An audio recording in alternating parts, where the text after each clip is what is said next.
So this is going to be another movie review. This one's called Foreign Correspondent 1940.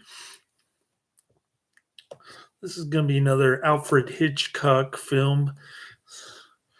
Giving it 2 out of 5 stars. I dislike this one. It's a bunch of war propaganda from 1940.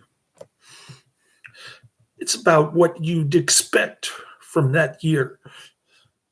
Isn't that the same year that Batman serial came out? Batman.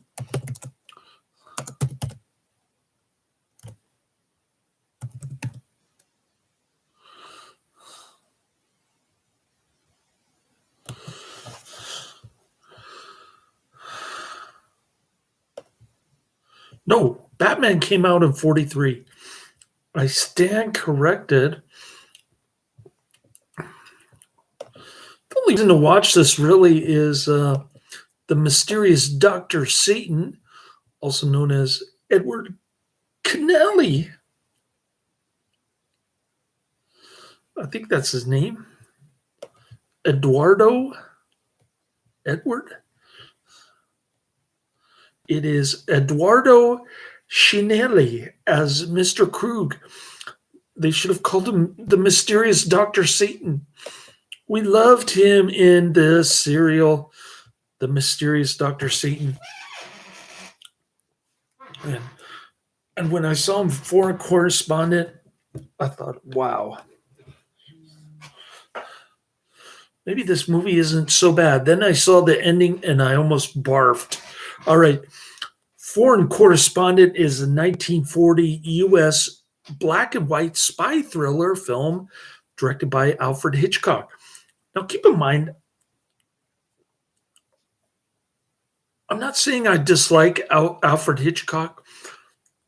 I dislike his spy thriller films, especially around this time, World War II.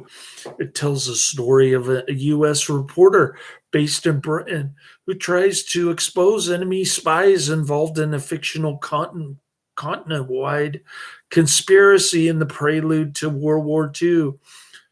You see, there's a peace party of Europe, and it's being infiltrated by bad people.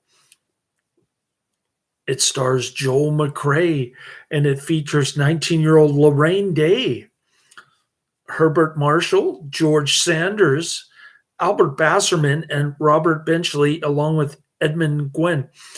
So I stand corrected. George Sanders and Eduardo Ciannelli are the reason to watch both of them. But unfortunately, they don't spend much film time on the screen. They're kind of in and out of scenes, unfortunately. I love George Sanders throwing around that phrase, old boy. It reminds me of Harry from Dr. Seuss Doctor Who's assistant Harry. Is it Harry Sullivan? He kept calling Sarah. He kept calling Sarah Jane Smith old girl. And then she would say, Harry, I'm not your old girl. That was hilarious. Anyways, this was not a good film. Other than the cinematography and the 2 actors that I mentioned, this film is 2 hours too long, and the ending is just completely ridiculous. Foreign Correspondent was Hitchcock's second Hollywood production after leaving the UK in 1939. The first was Rebecca. I think Rebecca is better than this, and had an unusually large number of writers: Robert Benchley, Charles Bennett, Harold Clurman, Joan Harrison, Ben Hecht, James Hilton, John Howard Lawson, John Lee Mahan, Richard Maybaum, and Bud Schulberg, with Bennett, Harrison, Hilton, and Benchley the only writers credited in the finished film. No wonder this film is 2 hours long. Whoa. Walter Wanger presents Alfred Hitchcock's production of Foreign Correspondence, the thrill spectacle of the year, starring Joel McCrea, Lorraine Day, Herbert Marshall, George Sanders, Albert Basserman, and Robert Benchley, directed by Alfred Hitchcock and released through United Artists. A lot of British actors in this one. Surprising.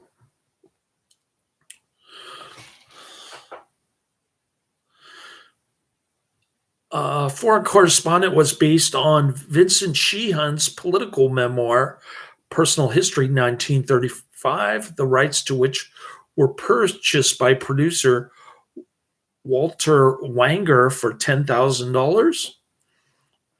The film was one of 2 Hitchcock films nominated for the Academy Award for Best Picture in 1940, the other being Rebecca, which went on to win the award.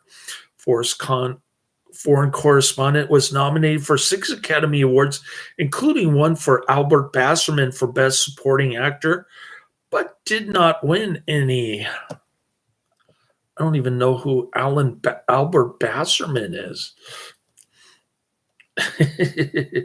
All right. Production company, Walter Wanger Productions.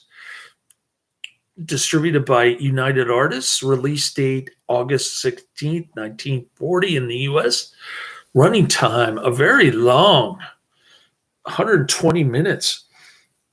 This was the reason why I didn't finish it over the weekend. Number one, because I had to go to urgent care for follow-up treatment on my leg, which consisted of me buying myself a compression sock. Anyways. And then I just wanted to take naps on Saturday. I didn't want to get through this movie. It's just painful. Anyways, the language is English, country United States, budget of $1,484,167, and a box office of only $1,598,435. So you can call this a financial flop. In mid-August 1939, just before the outbreak of World War II, the editor of the New York Morning Globe, Mr. Powers, Harry Davenport, sends crime reporter John Jones, using the pen name Huntley Haverstock, Joel McCrea, to Europe to report on conditions there. He's supposed to follow around some peacenik dude.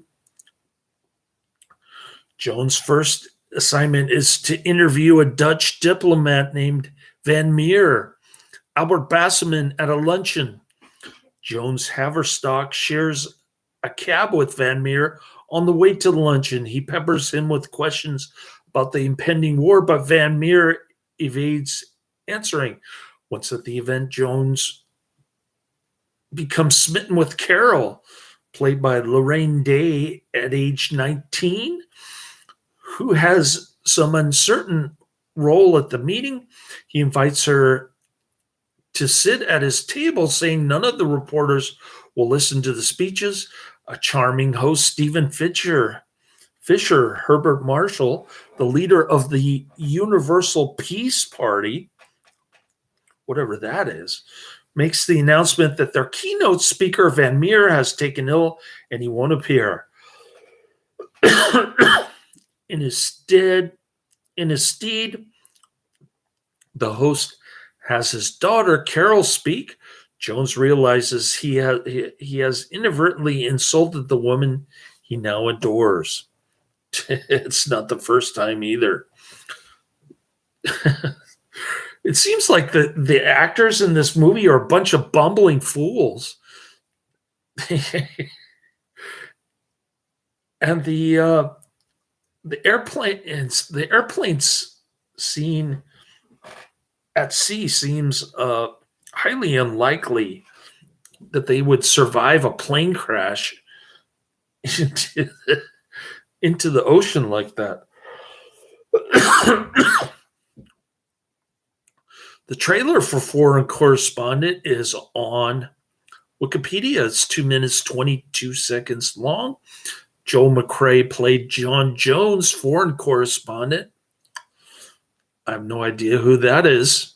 Never seen him before, unless I missed something, and I did see him, but I forgot about it. Anyways, the newspaper editor Powers sends Jones on to Amsterdam to cover Van Meer's next appearance at the conference of the Universal Peace Party. When Jones stops to greet Van Meer outside the conference hall, Van Meer seems to be in some kind of hypnotic state, and he does not recognize him. That's because it's a Dappeldogger. Suddenly, an eager photographer moves to take a photo of the Dutch diplomat, actually concealing a gun near the camera. He assassinates Van Meer. Jones runs after the shooter, and he ends up encountering Carol and a reporter of hers, Scott Filliot, George Sanders. They give chase in his car outside the city. They seem to lose sight of the car that they have been following, but Jones suspects that the assassin is hiding in a windmill. This windmill scene is the highlight of the movie right here. This is where the mysterious Dr. Satan first appears. While Carol and Filliot go for the police, Jones searches the windmill and he finds Van Meer alive but heavily drugged. He didn't get murdered after all. All Van Meer can manage to convey is that the man shot in front of witnesses earlier was an imposter who looked like him. Jones narrowly escapes the windmill to tell the police that Van Meer is alive. When they all return to the scene with authorities, Van Meer and his kidnappers are gone. Later, back at Jones' hotel room in Amsterdam, two spies posing as police officers arrive to kidnap him. When he suspects who they are, he escapes out the hotel bathroom window. He runs into Carol again. Jones and Carol board a British ship to England. Amidst a furious storm, Jones proposes marriage to her. Didn't take him very long. While she accepts, didn't take her very long either. In England, they go to Carol's father's house, where Jones sees Krug, Eduardo Ciannelli, a.k.a. Mysterious Dr. Satan, whom he recognizes from the windmill as the operative running the assassination and kidnapping.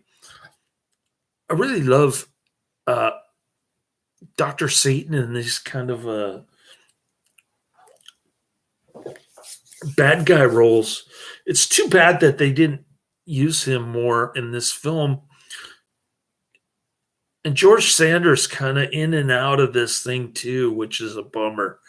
Fisher and Krug realize Jones knows too much, and Krug convinces Fisher that he must be killed. Fisher tells Jones he is in danger, and he offers a bodyguard to protect him. The bodyguard, Rowley, Edmund Gwen, takes Jones to the top of Westminster Cathedral Tower, ostensibly to ditch anyone following them and to show Jones the view. Suddenly, the bodyguard tries to shove Jones off the tower, going over the side to his own death instead. Because Jones heard the elevator, he turned around and he saw the bodyguard coming after him, and he ducked out of the way at the last minute. Jones and Filliot are convinced that Fisher is a traitor, so they come up with a plan. Jones will take Carol to Cambridge, and Filliot will pretend she has been kidnapped in order to force Fisher to divulge Van Meer's location. Carol agrees to go, thinking the purpose of their trip is to protect Jones by getting him out of London. When she overhears Jones booking two adjoining rooms at an inn, she believes that Jones has tricked her into leaving London for a premarital sexual encounter.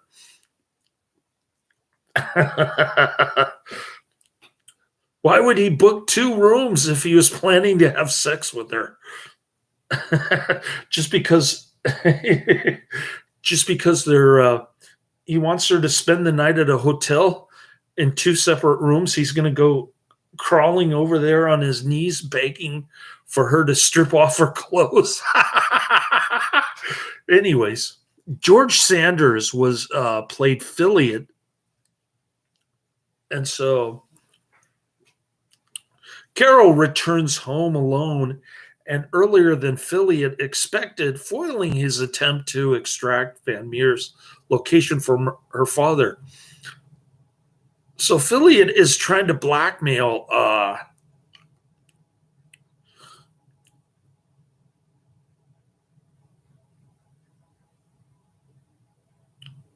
the Fisher dude. And then all of a sudden his daughter shows up out of nowhere.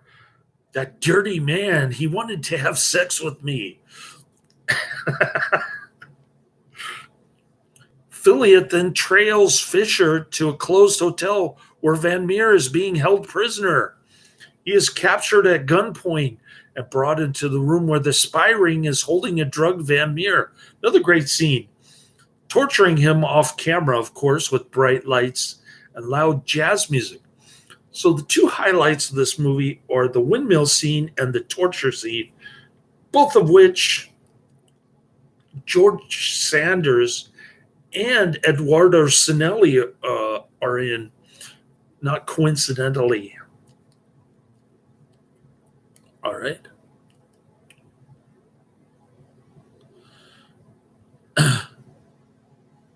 Philiot is captured at gunpoint and he is brought in the room where the spy ring is holding a drugged Van Meer, torturing him with bright lights and loud jazz music. Fisher fails to persuade Van Meer to reveal the details of a secret clause in a treaty, Clause 27, the movie's MacGuffin. Fisher then has Van Meer physically tortured until he begins to recite the clause. Okay.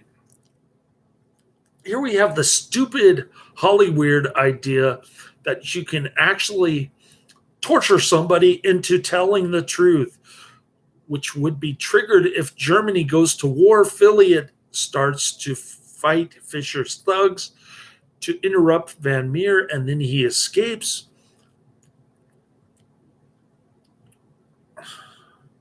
Jones and don't ask me how he overcomes two guys holding guns. he just plops himself on the sidewalk, jumps out of the window. And there happens to be a canopy to break his fall. Jones and a fellow reporter arrive, and the three rescue Van Meer. Fisher flees. Van Meer is taken to nearby hospital, where he slowly regains consciousness. But it's too late. War has been declared, and God bless America, my home sweet home. Britain and France declare war on Germany. Jones and Philiot follow the Fishers into a short S-30 Empire flying boat to America. When Fisher intercepts a telegram intended for Philiot, telling him that Van Meer had recovered and identified Fisher as his kidnapper, Fisher realizes he will soon be captured and returned to England. He confesses his treasonous behavior to Carol, who already suspects the truth but promises to stand by him. Why? He's a traitor. Joan pleads with Carol to rekindle their affair. Seconds later, the aircraft is shelled by a German destroyer and crashes in the ocean. How many different zigzag situations is this movie going to go in? And no more Dr. Satan. He's gone. Finished. Finito. The survivors perch on the floating wing of the downed aircraft, which is hard to imagine that they're able to swim in these huge waves. Realizing that the wing cannot support everyone, Fisher slips in the ocean to drown, dying for his cause, while also sacrificing himself so the rest will survive. Oh, he's a good traitor. He's got guilt on his conscience, and he confessed to his daughter who forgave him. A U.S. ship rescues the survivors. The captain refuses to allow the reporters to file their stories using the ship's communications, citing U.S. neutrality in the war. Still, Jones, Filliot, and Carroll surreptitiously communicate the story by radio telephone to Mr. Bowers. Jones returns to England and, with Carroll at his side, becomes a successful war correspondent. And then we have the patriotic nonsense ending, which doesn't make any sense. Alfred Hitchcock can be seen when Joel McCrea. Oh, nobody in the chat room. It must be a Monday night. And I think Karate Man got sick and tired of me disparaging his recommendations. I could be wrong. Maybe he's just busy. Who knows? We'll say Alfred Hitchcock was in it, although I missed that part.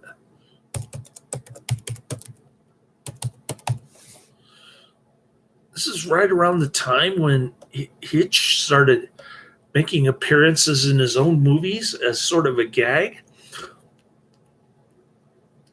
All right, Hitchcock can be seen when Joel McCrea first spots Van Meer.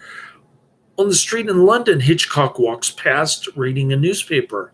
Albert Bassman, who plays Van Meer, was German and did not speak English, so he had to learn all of his lines phonetically. Likewise, one supposedly Dutch girl in the film speaks Dutch phonetically, though less convincingly. Hey, at least they tried. That's how Jorge W. Bush got elected. Trying to mispronounce Spanglish. All right. George Sanders, Lorraine Day, and Joel McCrea pursue an assassin.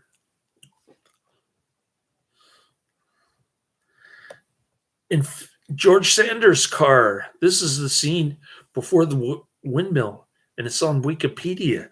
Producer Walter Wanger bought the rights to journalist Vincent Sheen's memoir Personal History in 1935, but after several adoptions proved unsatisfactory, Wanger allowed the story to stray significantly from the book. It took numerous writers and 5 years before Wanger had a script he was satisfied with, by which time Hitchcock was in the United States under contract with David O. Selznick and available to direct this film on a loan out.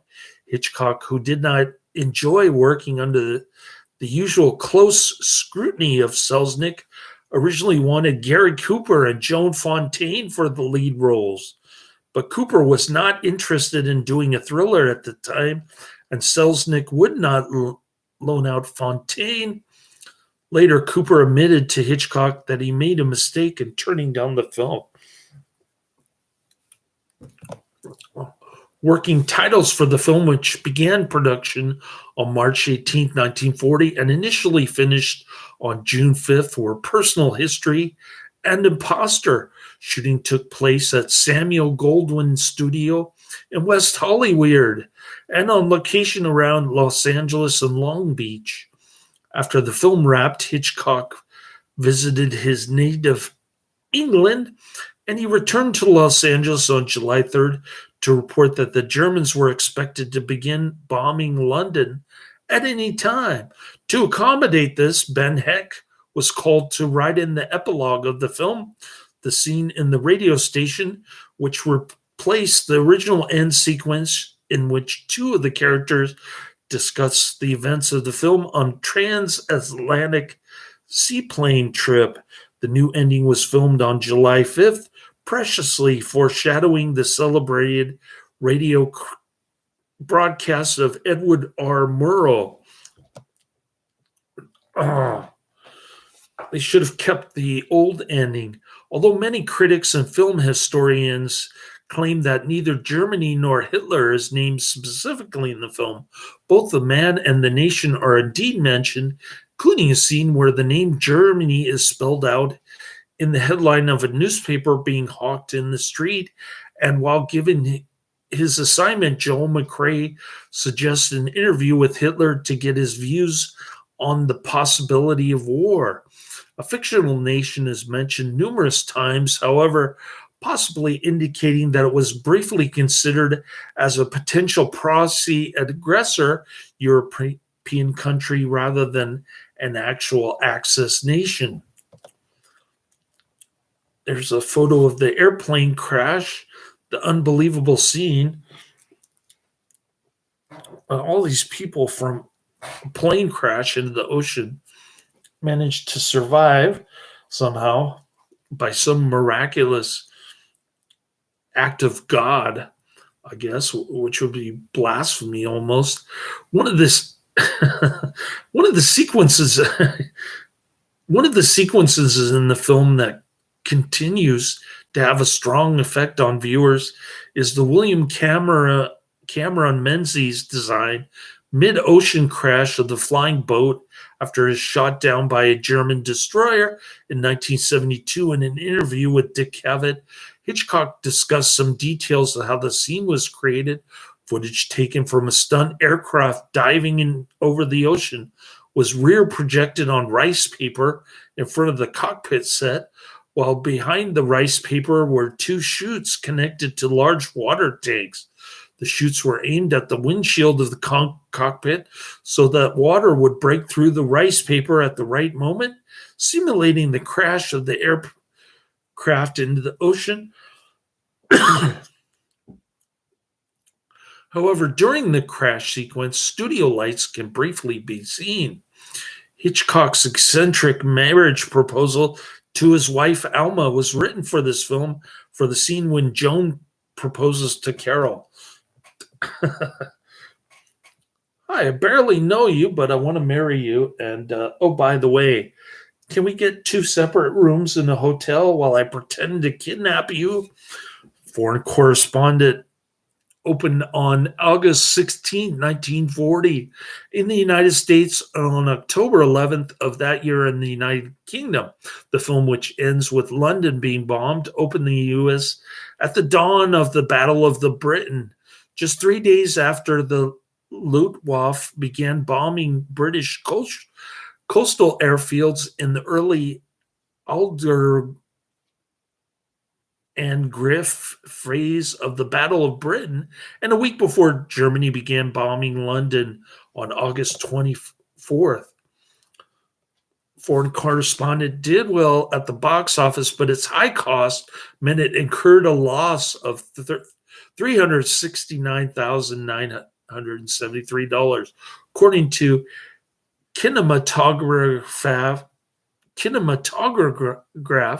Weekly. It was the second most popular film of 1940 in Britain, the first being Rebecca.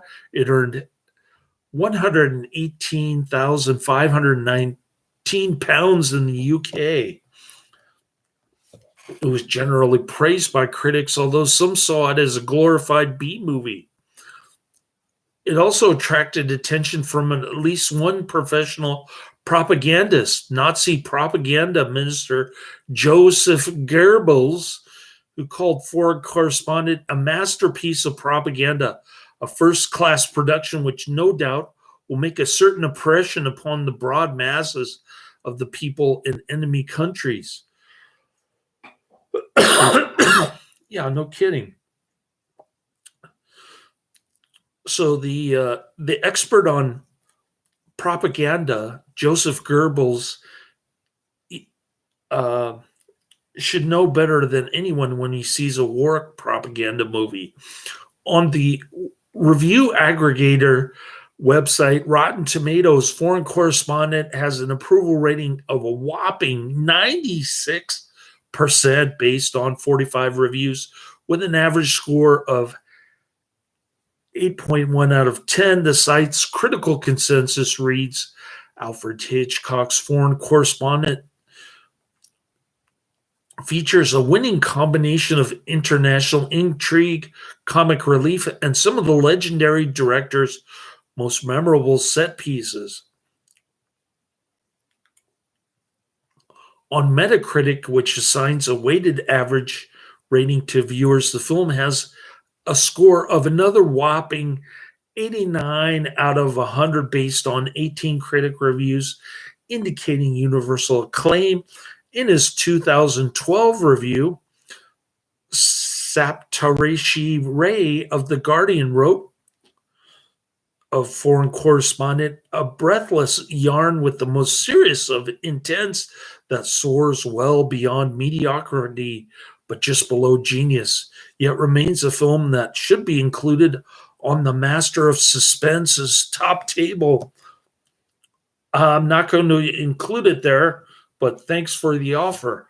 In 1941, Foreign Correspondent was nominated for 6 Academy Awards but did not win any.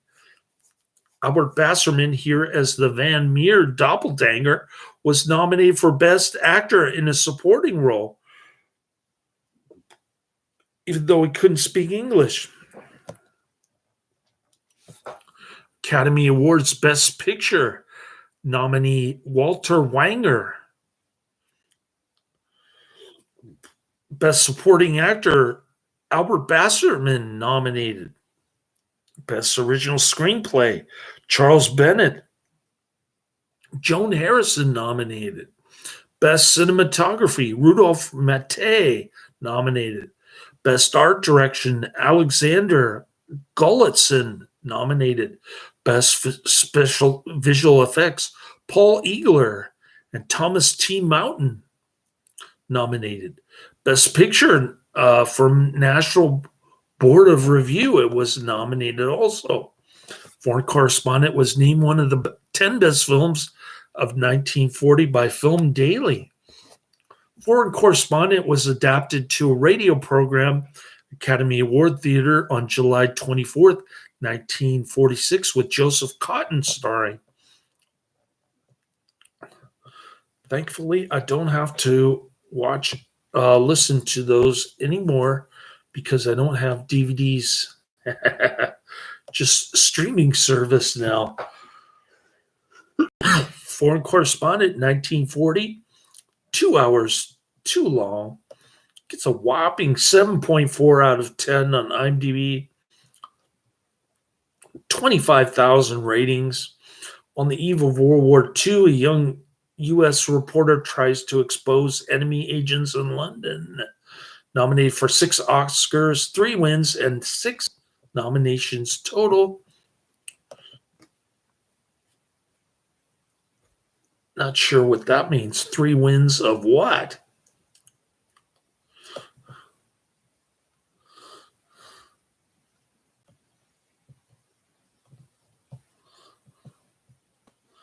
Oh, National Board of Review. It won top 10 films. Photoplay Awards. It won Best Pictures of the Month, October, and Best Performance of the Month, October. Joel McCrea. I have no idea who this Joel McCrea is. Is he like a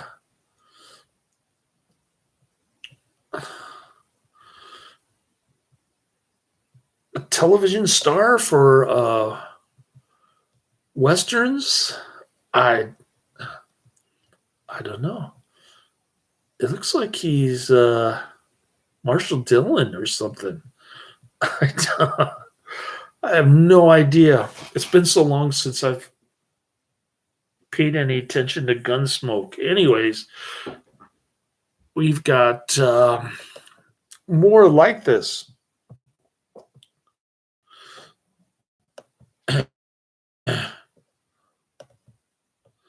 Sabotage. Saboteur. The Lady Vanishes, and the 39 Steps. I would have to say the best out of these four are the 39 Steps by far. Shooting was completed on May 29th, 1940, after which Sir Alfred Hitchcock made a visit to England. He returned on July 3rd with the word that Germans were expected to start bombing at any time. Ben Heck was hurriedly called in, and he wrote the tacked-on final scene set at a London radio station. It was filmed on July 5th, and the real-life bombing started on July 10th, 1940.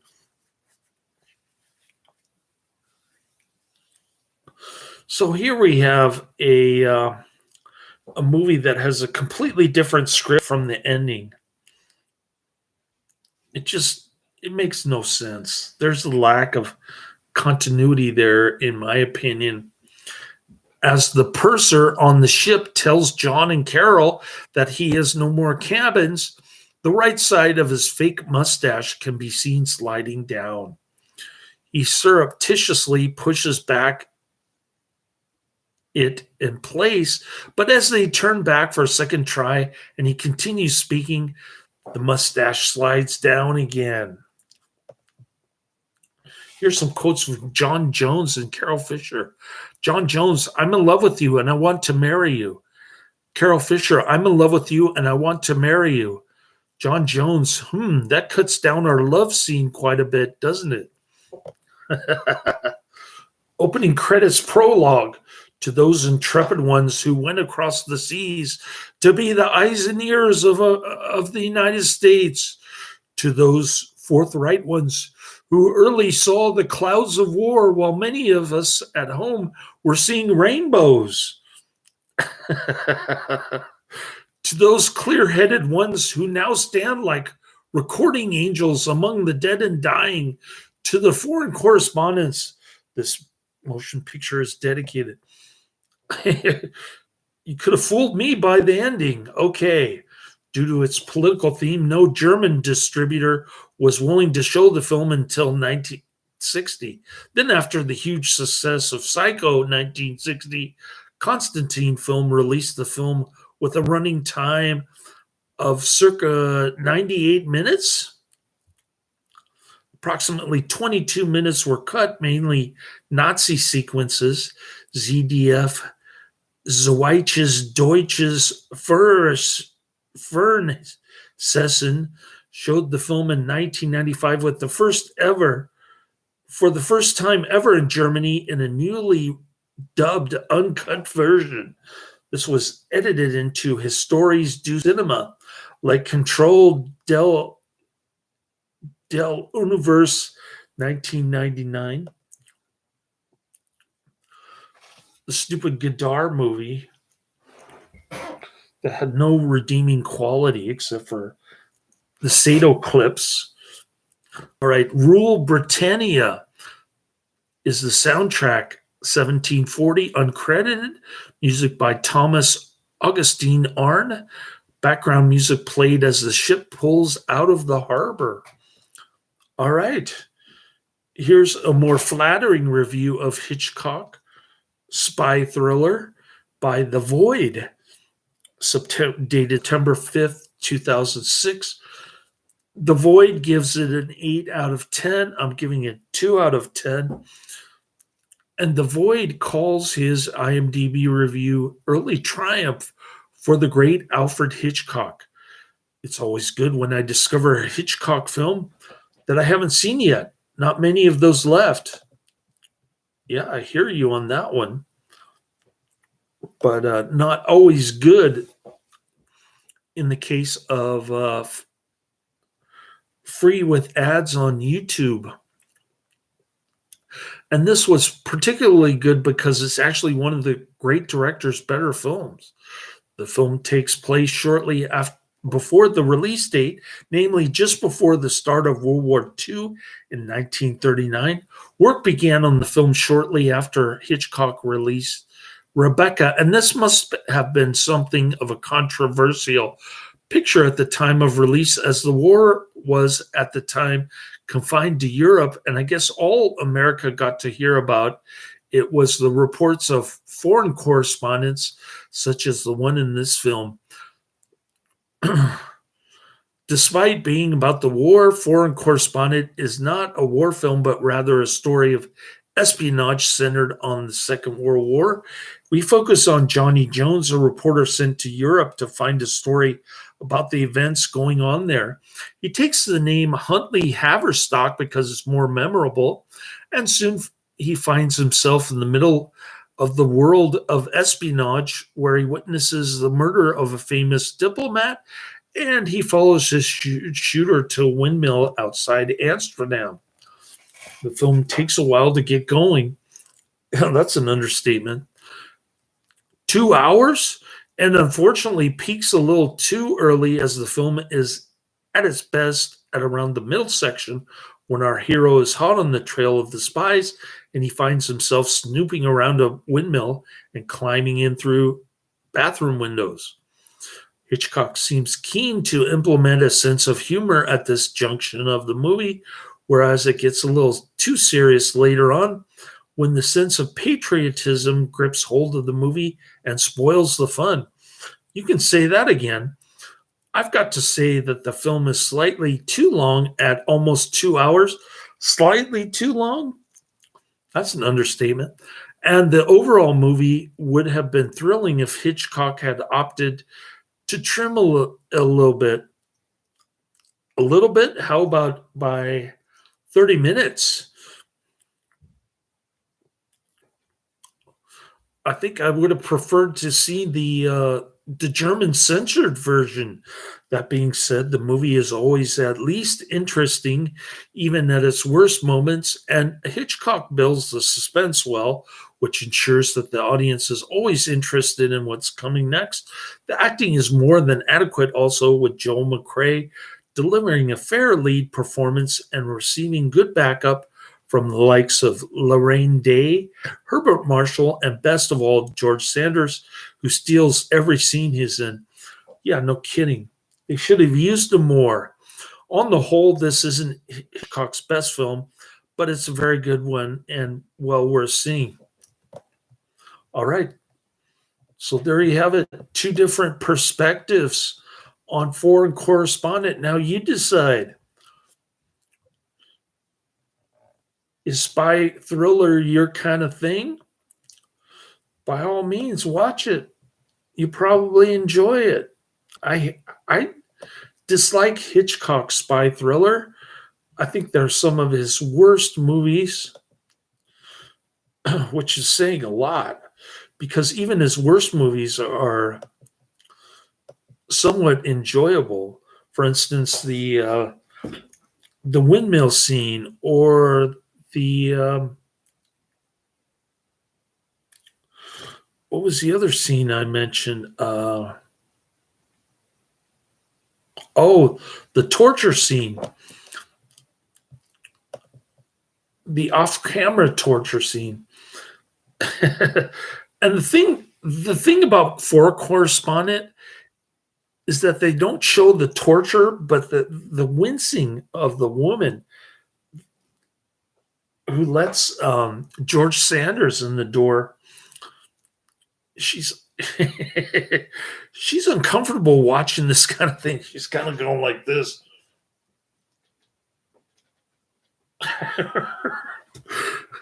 Anyways, that was pretty cool. So I'm not saying it's an all bad film. It does have its moments, but too few and far between, in my opinion. And the ending is just plain ridiculous. So there you have it. There's my review of Foreign Correspondent. Take it or leave it. Next up on my list is Big Town After Dark, 1947. followed by 10 to Midnight, 1983, and The Punisher, 2004. So a couple of Karate Man recommendations mixed in there. We got to get back to the Karate Man movies this weekend. And I don't have any doctor's appointments coming up. I'm trying to schedule a weekday appointment so that I can take a half day off before my coworker goes on maternity leave. So I can talk to an orthopedic specialist about my leg. This Baker cyst has been going on for 3 weeks now. The compression sock helps tremendously. I don't feel the need to take painkillers, but I think if I just wear the compression sock from now until the end of time, I'll be okay. And Father Matzah in Belmont, he actually wears 2 compression socks. I guess he's got 2 knees that are leaking. So so I shouldn't complain, I guess. I guess his knees are in worse shape than mine. But he was growing up during the baby boomer era. He must be in his 80s or 70s.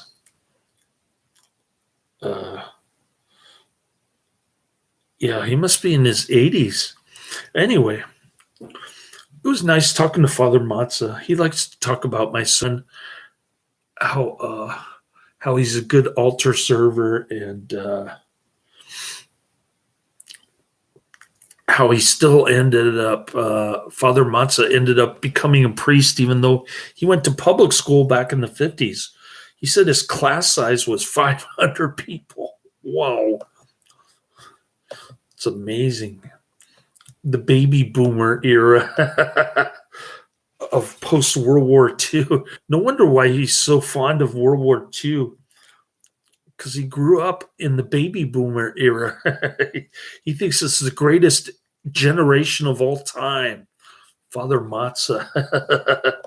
He's a funny guy.